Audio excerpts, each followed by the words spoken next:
Muy buenos días, queridos alumnos del Colegio Príncipe de Gales. Mi nombre es Eduardo Riquelme, profesor de filosofía, religión, ética y taller de habilidades comunicacionales. En esta oportunidad voy a hablar sobre la guía número 8, que corresponde a la asignatura de filosofía, donde el pensamiento que vamos a realizar y revisar hoy día es el de Aristóteles. Antes de comenzar, quiero hacer un pequeño análisis. No olvidemos que la filosofía es una ciencia que se preocupa principalmente de estudiar toda la realidad. Es una ciencia metafísica, es decir, que va más allá de lo físico. Y quien partió por esa filosofía y por esa idea, y quien sintetiza esa idea, es el del quien vamos a hablar hoy día, que es Aristóteles. Aristóteles, que nació en Estagira, una ciudad que está hoy día, habría estado en Macedonia, nació entre el año 382 al 322 antes de Cristo, es decir, hace harto tiempo atrás, y falleció a la edad de 62 años. Un gran pensador, un gran filósofo y matemático además. Pero entre todas las cosas no solamente habló de filosofía, no solamente habló de matemática. Si nosotros hoy día vamos dividiendo la ciencia, él habló de antropología, de cosmología, de teodicea, habló de psicología y de un sinfín de ramas que después se fueron separando unas de otras. La última en separarse de la filosofía fue la psicología en el siglo XVIII. Pero todos ellos, todos los filósofos que encierran el pensamiento antiguo, se preocupan principalmente de ver el puesto del hombre en el mundo. Se preocupan de ver cómo el hombre comienza a cuestionarse sobre el sentido de la vida. Lo que ocurre hasta el día de hoy. Hasta el día de hoy toda la gente y todo el mundo quiere trascender, quiere ir más allá. Vive en un mundo metafísico. Ahora, lo principal del pensamiento de Aristóteles, primero quiero recordar que él fue discípulo de Platón.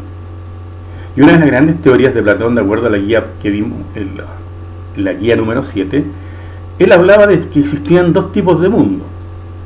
El mundo de las ideas y el mundo real, material y concreto. El análisis que hace Aristóteles y que lo distingue y lo diferencia bastante de su mentor, de su maestro, es que la realidad le demuestra que los entes son uno solo, es único, y él toma la idea de lo que le planteó Platón desde una perspectiva más sintética, más resumida, más lógica desde el punto de vista racional. El ser, la persona, es una sola, pero se distingue entre esas realidades dos situaciones, dos formas de ser. Y para esa distinción debo explicarle que él usa un concepto que hasta el día de hoy se utiliza, pero es poco común, y que ustedes lo van a ver en la guía, que se llama el ilemorfismo. Ilemorfismo. ¿Qué significa eso? Es una palabra griega que viene del ile, materia, morfismo, forma. Y ahí se establece lo que él habla de la materia y la forma de la cual están compuestas todas las realidades. Y cuando hablamos de todas las realidades, nos estamos refiriendo a la realidad material y a la realidad inmaterial. Y ahí ya se comienza a complicar un poquito el tema, sobre todo para los jóvenes, que son concretos. ¿Para qué hablar de los niños? Cuando uno hace filosofía para niños, comienza a hablar del lenguaje lógico. Desde ahí parte. Los niños saben hablar y todos vamos aprendiendo a hablar de a poco. Pero ya cuando somos más adultos, comenzamos a reflexionar sobre el sentido de la vida. Y en esa línea, cuando Aristóteles habla del ilemorfismo, que plantea: el ser humano está compuesto de materia y forma. Tenemos un cuerpo y una forma o un alma racional. Él no usa el concepto de espiritualidad todavía. Él dice tenemos un alma racional, pero al analizar la realidad se da cuenta que no solamente existe un alma racional, sino que tenemos un alma sensitiva, y eso nos hace semejante a los animales. Y también tenemos un alma vegetativa que nos hace semejante a las plantas, porque las plantas, los animales y los hombres somos seres vivos. Y ahí comienza a hacer el análisis, a lo mejor zoológico o a lo mejor botánico, cuando analiza a las plantas, cuando analiza a los animales, o antropológico cuando estudia y analiza el hombre. Allí en la guía lo que ustedes van a ver es cómo poco a poco, en forma muy sintética y con este análisis, él define al hombre como un animal racional. Tiene un cuerpo, pero de una forma racional. Y eso es lo que distingue al hombre de todo el resto de los seres de la naturaleza. Entonces, resumiendo, hilemorfismo, estamos hablando de materia y forma. Si nosotros vamos a lo que es la matemática, las matemáticas, ¿cuál es la materia de las matemáticas? ¿Qué podríamos decir? ¿Con qué trabaja las matemáticas? Al igual que la filosofía, su objeto de trabajo, ¿con qué elemento trabaja? Es con el pensamiento, con la razón. ¿Bajo qué forma? Bajo la forma de los números, o de toda la realidad. Si nosotros preguntamos qué es lo que es un número, ¿qué es lo que es un número? El número es la representación de una realidad única. Yo en una unidad represento lo que en la realidad se manifiesta en forma múltiple. Así comienzan a analizar los filósofos lo que son los números.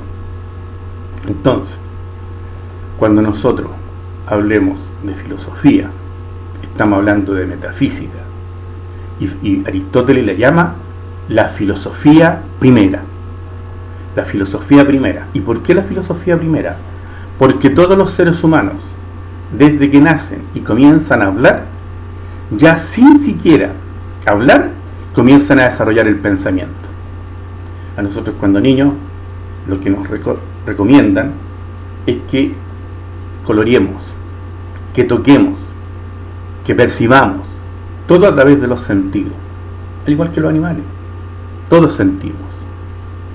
Y en esa línea es importante que en esta guía ustedes vayan distinguiendo de que la realidad no solamente es lo que vemos, no solamente es lo que tocamos, sino que hay algo que está más allá y que trasciende.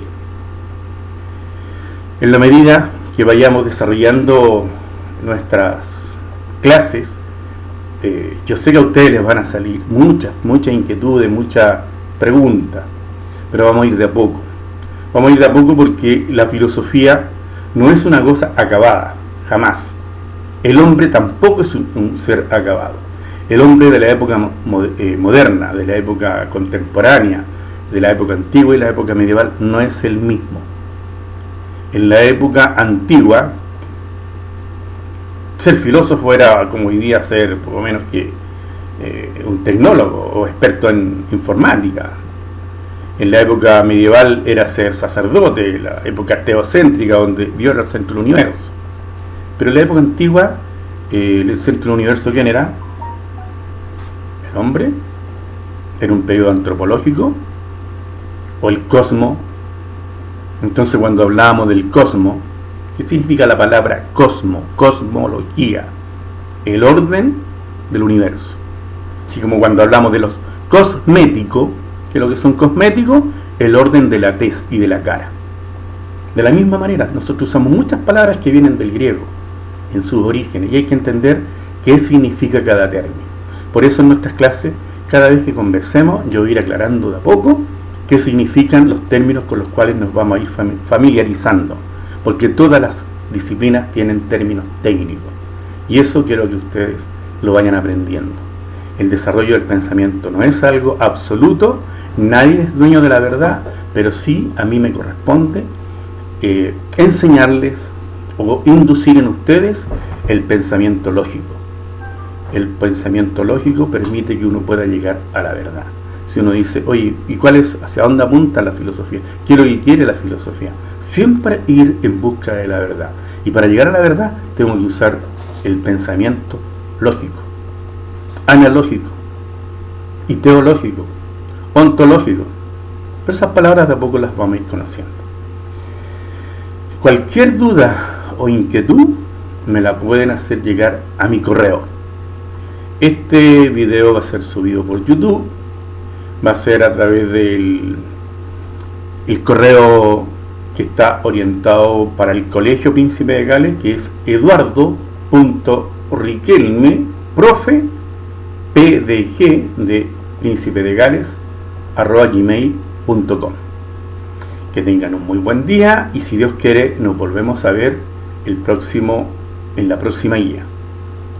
Cuídense mucho, saludos a su familia, estamos muy preocupados porque en la medida que yo tenga alumnos soy profe y eso es lo importante. Muchas gracias.